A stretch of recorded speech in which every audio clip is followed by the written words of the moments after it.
Olá, tudo bem com você, meu irmão, minha irmã, meu amigo, minha amiga?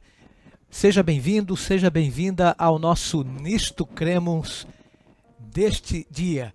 Estamos muito felizes com a sua participação e é muito bom estar com vocês aqui no canal Adventistas Rio. Por falar neste canal, nos siga nas redes sociais, no YouTube, Adventistas Rio, como também no Twitter, Facebook e Instagram. Então é um prazer muito grande estarmos de volta com a série Nisto Cremos.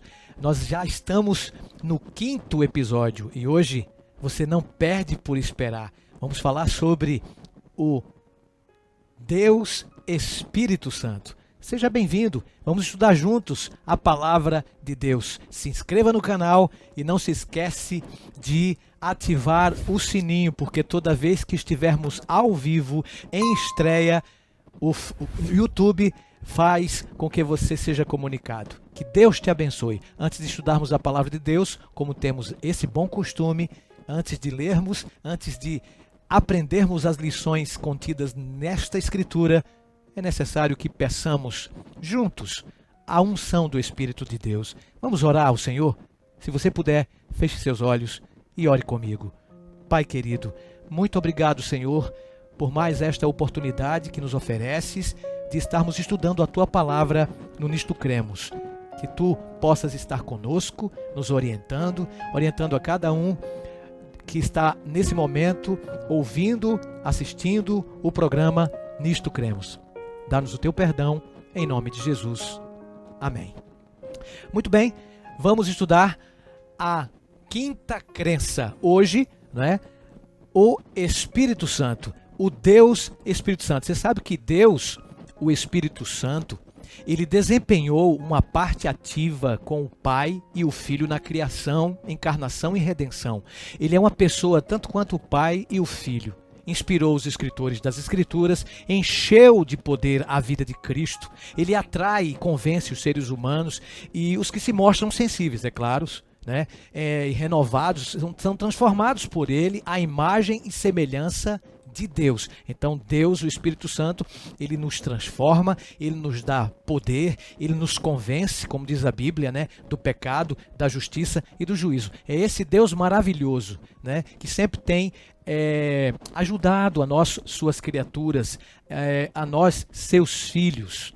E as Escrituras Sagradas já nos têm mostrado que Deus, o Espírito Santo, é real e fez parte também da criação, logo no início de todas as coisas. Quando Cristo rompeu os grilhões da morte, o reino de Deus amanheceu nos corações dos discípulos. A partir de então, um fogo inextinguível ardia em suas almas. Diferenças que poucas semanas antes havia erguido barreiras aparentemente intransponíveis entre os apóstolos. Essas barreiras desapareceram, confessaram suas faltas uns aos outros, abriram seu coração para receber mais plenamente a Cristo, seu Rei, e retornar ao céu. A unidade desse rebanho, outrora tão disperso, crescia à medida que cada dia era despendido em oração. Em certo dia inesquecível, eles se encontravam louvando a Deus quando um ruído, semelhante ao barulho de um furacão, irrompeu em meio ao grupo, como se a chama ardente em seus corações pudesse se tornar visível. Línguas de fogo desceram do céu sobre a cabeça de cada um deles. À semelhança de um fogo devorador, o Espírito Santo descera sobre eles. Cheios do Espírito Santo, os discípulos eram capazes, com certeza, de propagar o Evangelho de Cristo. Pública e entusiasticamente começaram a proclamar as boas novas de salvação. Então, advertidos pelo som, por um barulho ensurdecedor, um barulho poderoso, eles começaram a pregar com intrepidez. Isso está registrado no capítulo 2 de Atos. Nós conhecemos como a descida do Espírito Santo sobre os apóstolos 10 dias após a ascensão de Jesus aos céus. Após a subida de Cristo, ele desceu com um poder maravilhoso sobre os apóstolos, o Espírito Santo da promessa desceu sobre os apóstolos com veemência e eles começaram a pregar com intrepidez, com ousadia, com poder. Que bênção, irmãos! Cheios de admiração e um tanto confusos, as pessoas que estavam ali escutaram o sermão deles no seu próprio linguajar. Extraordinárias foram as palavras desses homens, né? Ninguém poderia dizer, eu não consigo entender. O que significa isso? Né? Eles começaram a entender na sua própria linguagem o que os apóstolos estavam falando sobre o amor de Deus. Aquilo que vocês ouviram e viram está ocorrendo, sabe por quê? Disse o apóstolo. Porque Jesus foi exaltado à destra do Deus Todo-Poderoso. Então, amigos, esse poder maravilhoso é uma pessoa. E as pessoas hoje se interrogam e perguntam, quem é o Espírito Santo? A Bíblia diz, pareceu bem ao Espírito Santo e a nós. Isso revela que os cristãos apostólicos o vislumbravam como uma pessoa. O Espírito Santo é alguém. Cristo, igualmente, falou a respeito dele. Ele me glorificará, disse Jesus, porque há de receber do que é meu e vou há de anunciar. João 16,14. As Escrituras, referindo-se ao Deus triuno, escreveram, muito bem sobre o Espírito como uma pessoa. E o Espírito Santo, amigo, amiga, possui personalidade. Ele contende, Gênesis 6, verso 3. Ele convence, João 16, 8. Ele dirige os assuntos da igreja. Ele auxilia e intercede, ele inspira, ele santifica. Essas atividades não podem ser executadas por um mero poder, influência ou um atributo de Deus. Somente uma pessoa pode empreendê-las. O Espírito Santo é verdadeiramente uma pessoa e é verdadeiramente Deus. As Escrituras veem o Espírito Santo como sendo Deus. Pedro mostrou a Ananias que, mentindo ao Espírito Santo, ele mentira também aos homens e também a Deus. Em Atos capítulo diz isso. Não é? Então, como sendo a blasfêmia contra o Espírito Santo, a Bíblia diz, se alguém proferir alguma palavra contra o Filho do homem, ser-lhe-á perdoado. Mas se alguém fala contra o Espírito Santo, peca contra o Espírito Santo, isso não será perdoado, nem neste mundo, nem no porvir. O próprio Jesus falou isso em Mateus capítulo 12, versos 31 e 32, para entendermos bem, amigo, amiga, que o Espírito Santo, além de uma pessoa, também é Deus. Se nós pecarmos contra o último recurso de Deus para salvar a humanidade, que é justamente sobre o Deus Espírito, nós não poderemos ser perdoados. Essa afirmação é verdadeira. E uma vez que o Espírito Santo realmente é Deus, as Escrituras associam atributos divinos também ao Espírito Santo. Ele é vida. Paulo se refere a ele como o Espírito da vida em Romanos 8, verso 2. Ele é verdade. Cristo o identificou como o Espírito da verdade em João 16, 33. O Espírito da verdade, o Espírito de Deus. Isso revela que o amor e a santidade constituem a parte do Espírito Santo como parte de sua natureza. Ele distribui os dons espirituais como lhe apraz a cada um individualmente. 1 Coríntios 12, verso 11. Não é importante saber que o Espírito Santo não é uma energia como muitas pessoas pensam, não é uma força como muitos advogam? Sim, ninguém pode escapar de sua influência. Salmo 139, 7.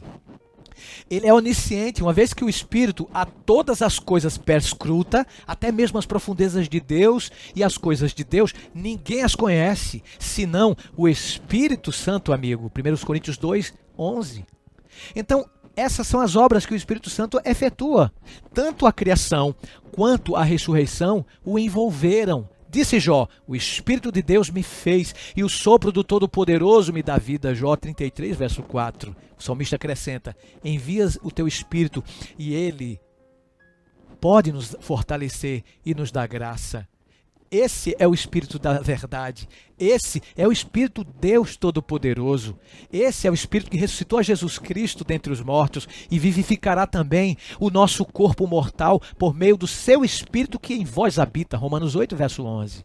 Somente um Deus onipotente e pessoal e não uma influência impessoal ou um ser criado, amigo, poderia executar o milagre de trazer o divino Cristo à existência por meio de Maria.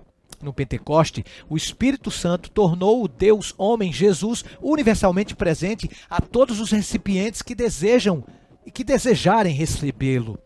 O Espírito Santo é considerado em pé de igualdade com o Pai e o Filho na própria fórmula batismal em Mateus capítulo 28, na bênção apostólica em 2 Coríntios 13, verso 13, e na dissertação a respeito dos dons espirituais, 1 Coríntios 12, 4 a 6. O Espírito Santo, né, é Deus, ele é divino, e ele se assemelha a Deus na mesma essência, esse Espírito que faz parte da divindade como o seu terceiro membro. O Pai, o Filho e o Espírito Santo são igualmente autoexistentes. Embora todos sejam iguais, existe uma distribuição de funções que opera dentro da Trindade, né?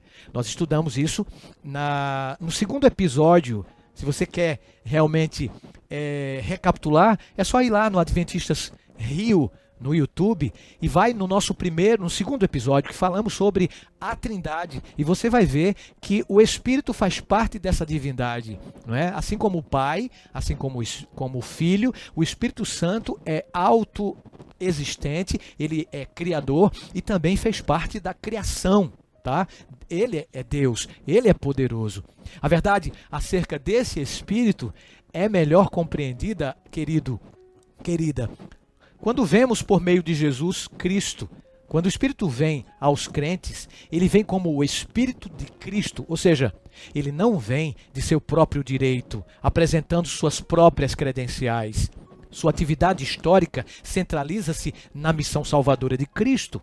O Espírito Santo esteve ativamente envolvido no nascimento de Jesus, Lucas 1, verso 35, confirmou seu ministério público por ocasião do seu próprio batismo, em Mateus 3, 16 e 17, e os benefícios do sacrifício expiatório de Cristo e de sua ressurreição também à humanidade, conforme Romanos 8, verso 11. Na organização interna da divindade, o Espírito Santo parece desempenhar um papel de executor. Quando o Pai entregou seu Filho ao mundo, em João 3,16, foi ele concebido pelo Espírito Santo, em Mateus capítulo 1, de 18 a 20. O Espírito Santo veio para completar esse plano, para torná-lo realidade. O íntimo envolvimento do Santo Espírito na criação pode ser contemplado no registro da mesma, em Gênesis 1, verso 2. A origem e a manutenção da vida dependem de sua operação. A sua partida significa morte. Diz a Bíblia que se Deus para si recolhesse o seu espírito, sabe o que aconteceria? Se recolhesse o seu sopro, sabe o que ocorreria? Toda a carne juntamente expiraria e o homem voltaria para o pó. Jó capítulo 34, versos 34, verso 14 melhor, e verso 15. Também no mesmo livro de Jó, capítulo 33 e verso 4. Então mostra pra gente, querido ouvinte, querido internauta que me acompanha no Nisto Cremos, na plataforma do YouTube do Adventistas Rio, você pode saber e pode perceber, de acordo com os textos que recitei de cor para vocês, a gente imaginou que sem o Espírito Santo, sem o sopro, sem a sua força, sem a sua pessoa, nós não estaríamos vivos. Nós dependemos justamente desse poder, dessa pessoa. E podemos ver reflexos da obra criadora do Espírito Santo quando contemplamos a obra de criação que ele opera em cada pessoa que abre o coração a Deus. Amigo, amiga, Deus executa sua obra no coração dos indivíduos por intermédio do Espírito Criador. Assim, na encarnação, na criação e na recriação, o Espírito vem para tornar a realidade as maravilhas de Deus. A intenção divina para nós é que sejamos lugares de habitação para o Espírito Santo de Deus. O pecado de Adão e Eva os separou do jardim do Éden, quando o Espírito que habita no íntimo do indivíduo. E essa separação prossegue a enormidade da pecaminosidade humana antes do dilúvio, fez com que Deus declarasse: o meu Espírito não agirá para sempre no homem. Gênesis 6, verso 3. Texto do Antigo Testamento que revela para nós que o homem não teria mais a presença do Espírito Santo Logicamente, o fôlego de vida também, declarado aqui na Escritura. Então, sem o fôlego de vida, nós não vivemos. E o Espírito é considerado, como a própria palavra em hebraico, ruach, quer dizer fôlego. O Espírito Santo é representado também como fôlego, mesmo sendo diferente do nosso sopro, do nosso oxigênio, da nossa oxigenação. O Espírito Santo é Deus, e sem o sopro da vida, o oxigênio, ninguém vive. Assim também, sem o Espírito Santo para nos dar vida eterna, nós também não passamos a existir. Sem Deus, amigo, o Espírito, nós não somos nada, nós não podemos nada, nós não passamos de cinza, de pó. Apontando ao ministério de Cristo como sendo um ministério do Espírito, João, o Batista, afirmou: eu vos batizo com água para arrependimento, mas aquele que vem depois de mim é mais poderoso do que eu. Ele vos batizará com Espírito Santo e fogo. Mateus 3,11. Mas os evangelhos não revelam que Jesus houvesse batizado com o Espírito Santo. Poucas horas antes da morte, Jesus prometeu aos discípulos: eu rogarei ao Pai, e Ele vos concederá outro Consolador, a fim de que esteja para sempre convosco, o Espírito da verdade. João 14, 16 e 17. O Espírito foi prometido para toda a humanidade, para todo aquele que acredita. O Espírito foi concedido a Jesus Cristo. Claro que nenhuma pomba apareceu na sexta-feira da crucifixão, é verdade. Tão somente, amigo, amiga, escuridão, aliviada por rajadas de relâmpagos.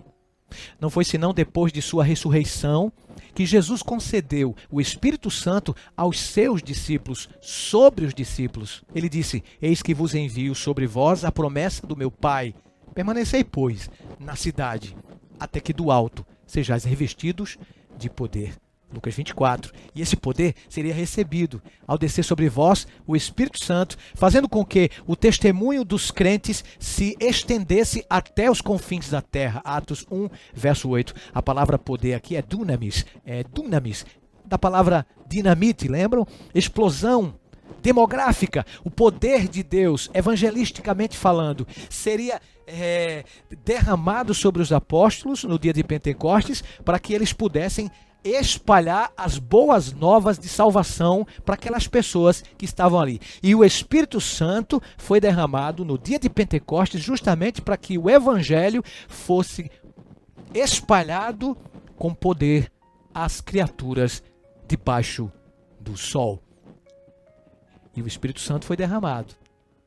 A nova era irrompeu somente depois que o nosso vitorioso Salvador se assentou no trono celestial.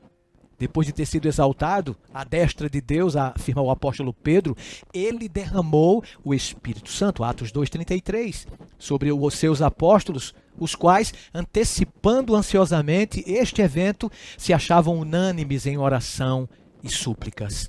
No Pentecostes, 50 dias após o Calvário, a nova era explodiu sob o poder total do Espírito Santo. E de repente veio do céu um som como de um vento impetuoso e encheu toda a casa onde estavam assentados os discípulos. Todos ficaram cheios do Espírito Santo. Atos 2, 2 a 4.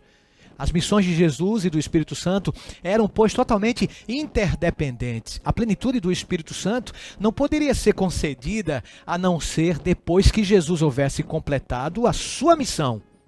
Jesus, por sua vez, foi concebido pelo Espírito Santo em Mateus 1, batizado pelo Espírito Santo em Marcos 1, 9, conduzido pelo Espírito Santo em Lucas 4. Milagres foram realizados por meio dele. Ele se ofereceu a si mesmo no Calvário pelo Espírito Santo e foi em parte ressuscitado, como repito, pelo Espírito Santo. Romanos 8, verso 11. Jesus foi a pessoa a experimentar a plenitude do Espírito Santo. Ele foi uma pessoa cheia do Espírito Santo, de acordo com o que eu recitei para vocês. Ele foi uma pessoa cheia desde o nascimento. Ele foi preenchido no seu batismo, cheio do poder do Espírito Santo. Ele morreu cheio do Espírito Santo.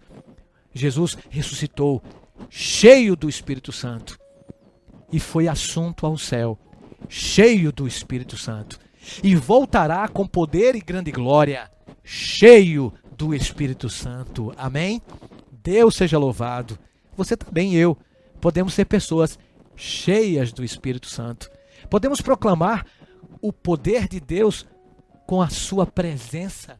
Podemos ser cheios do Espírito Santo, o Espírito de Cristo, o Espírito do Salvador. Amigo, para podermos cumprir a ordem do Mestre, nós precisamos ir a Ele.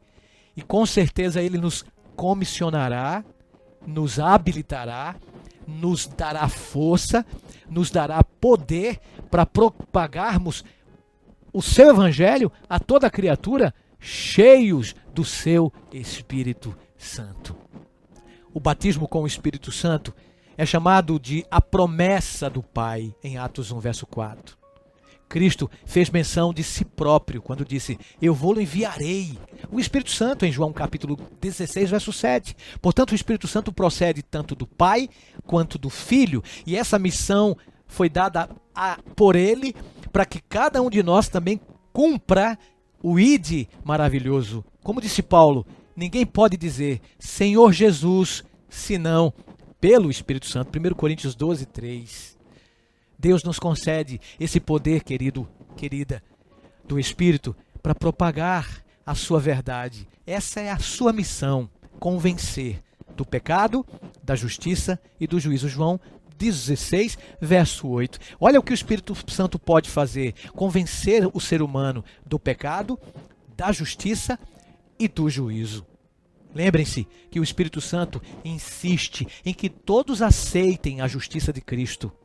O Espírito nos adverte da realidade do julgamento, o que representa uma poderosa ferramenta para despertar as mentes obscurecidas pelos pecados, dando-nos consciência da necessidade de arrependimento e conversão. Ou para a parte final do nosso estudo deste episódio, Deus, o Espírito Santo. Mas eu quero lembrar a você que me ouve, que me assiste, que a nossa vida passa a ser uma nova vida, pois nos tornamos o lugar de habitação, morada do Espírito de Cristo.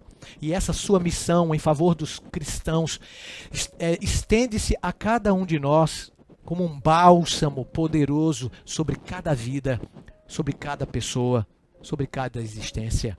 Mas lembre-se, ninguém pode continuar recebendo a presença de Cristo, do Espírito, permanentemente, sem preencher certas condições. O Espírito Santo diz que nós precisamos obedecer. Dessa forma, os crentes são advertidos contra resistir e contra apagar o Espírito Santo de suas vidas. Porque o Espírito Santo, ele opera a maravilha de nos convencer dos nossos pecados, do juízo e da justiça. Lembre-se que Jesus, o apóstolo traduz a palavra Paracletos como o Espírito Santo, como nosso amigo, intercessor, mediador e advogado. Além do Espírito, o único Paracletos mencionado nas Escrituras é o próprio Cristo, não é? Ele é o nosso advogado ou intercessor diante do Pai. A Bíblia diz: filhinhos meus, estas coisas vos escrevo, para que não pequeis. Se todavia alguém pecar, temos advogado junto ao Pai, Jesus Cristo, o justo, 1 João 2:1. Então, Cristo é nosso advogado, Paracletos do grego, nosso amigo, nosso intercessor, nosso Salvador. Então, o Espírito Santo também é identificado na Bíblia como o Espírito da graça, o Espírito da Paracletos como nosso advogado, como nosso amigo, como nosso também intercessor. Interessante que hoje Jesus está à destra de Deus, lá no Santíssimo Lugar do Santuário Celestial. Por falar nisso, o Santuário Celestial é uma das crenças das 28 lá na frente que ainda iremos estudar. Mas só dando um spoiler para você, Jesus está hoje como intercessor, advogado, diante de Deus o Pai, entre Deus e nós. Ele é juiz justo, ele é advogado justo. Mas lembre-se, um dia ele vai dizer do céu: está consumado, está feito. Acabará o seu ministério como hoje é nosso advogado. Ele deixará de interceder pela humanidade.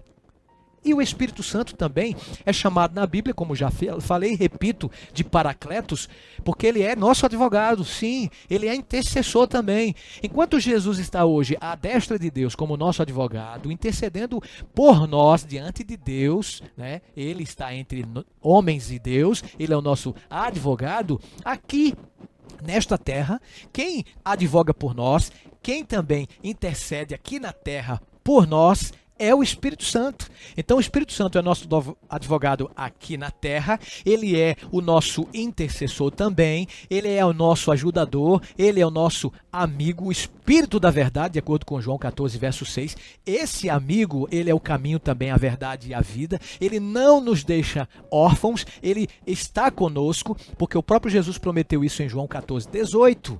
Esse amigo intercede a Deus por nós aqui da terra, porque ele está aqui na terra. E Jesus é nosso Paracletos, nosso advogado, também lá no céu, e intercede a Deus por nós lá do céu. Amigo, que bênção! Amiga, nós temos dois amigos, nós temos dois intercessores diante de Deus lá no céu, Jesus Cristo, e aqui na terra, o Espírito Santo. Então Jesus, Deus conosco, de acordo com Mateus capítulo 1, verso 23, que quer dizer Deus conosco, Emanuel, nome lindo, maravilhoso, não é? Então, ele intercede a Deus por nós lá no santuário celestial, no céu, e o Espírito Santo também é nosso intercessor aqui na terra por nós. É ele que nos convence, repito, do pecado, da justiça e do juízo. Assim, a única forma pela qual nós podemos permanecer em Cristo é pelo seu Espírito Santo. Ele opera em nossa vida. Esse Espírito traz a própria presença de Cristo a nós. Ele é o verdadeiro representante de Cristo aqui na terra, amigo. O verdadeiro centro de autoridade em termos de fé e doutrina. Os caminhos pelos quais ele conduz a nossa igreja, por certo, estarão em pleno acordo com a Bíblia. Amigo, amiga, o Espírito Santo intercede a Deus aqui na terra por nós. Jesus intercede a Deus lá no céu por nós que estamos aqui. Que maravilha! Nós temos dois intercessores, e esses dois intercessores estão diante do Pai todos os dias. Um que intercede aqui na terra, o Espírito. O outro que intercede lá no céu, o Filho. Falamos de Deus o Pai, de Deus o Filho, e concluímos a doutrina de Deus hoje, a crença de Deus o Espírito Santo. Oh, amigo, nós precisamos, amiga, desse Espírito da verdade, dessa pessoa maravilhosa, deste Deus em nossas vidas todos os dias. Ele, de fato, o Espírito da promessa, o Espírito Consolador, o Espírito Confortador. É Ele que conforta, é Ele que consola a gente nos momentos mais difíceis, quando estamos tristes, abatidos por uma perda, quando um filho morre, quando uma esposa nos abandona, quando um esposo vai embora, quando nós não somos compreendidos pelos mais amigos íntimos que temos. Ele é o nosso Deus que está aqui na terra como o verdadeiro representante do céu, o Espírito da verdade. Você gostaria de dizer para esse Espírito, Espírito Santo de Deus, meu amigo, convence o meu pecado, converte a minha alma, transforma o meu coração. Espírito Santo, tu que és uma pessoa que tem sentimentos, tu sabes muito bem nos momentos de aflição em que vivo, em que contemplamos às vezes só a angústia, a depressão, a tristeza. Você gostaria de dizer, Espírito Santo, consola-me, anda comigo todos os dias, e Ele vai andar porque Ele está com você. O Espírito Santo é Deus conosco. O Espírito Santo é Jesus comigo. É o Pai todos os dias. O Espírito Santo é o céu ao dispor da minha alma e da sua também.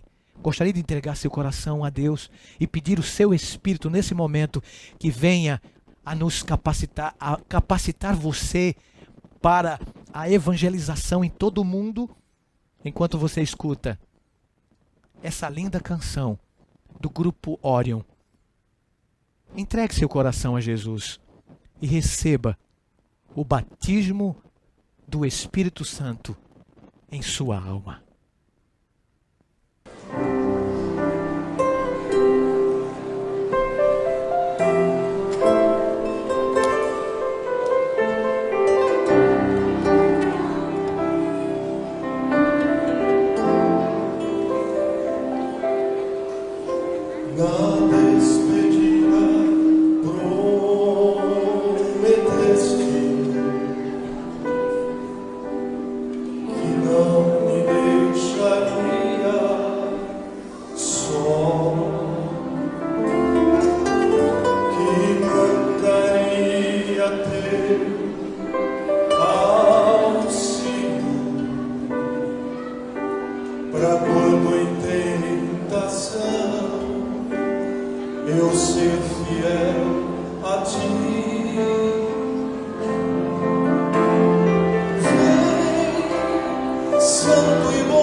Ó querido, ó querida, o Espírito Santo é o nosso confortador, consolador.